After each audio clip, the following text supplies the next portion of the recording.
Pa za mene je odgovornost pristup životu.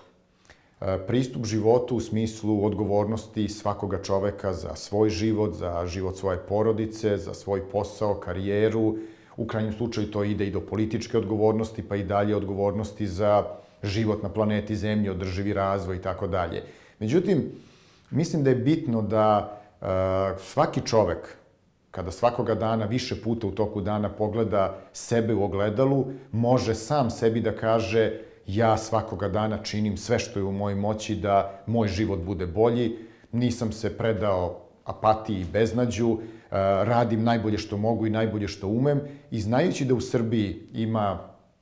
negde oko 2,5 miliona domaćinstava, kada bi u svakom domaćinstvu ili ti svakoj porodici imali bar po jednog čoveka koji je na taj način odgovoran prema svom životu i svojoj porodici, eto i lepše i bogatije i bolje Srbije.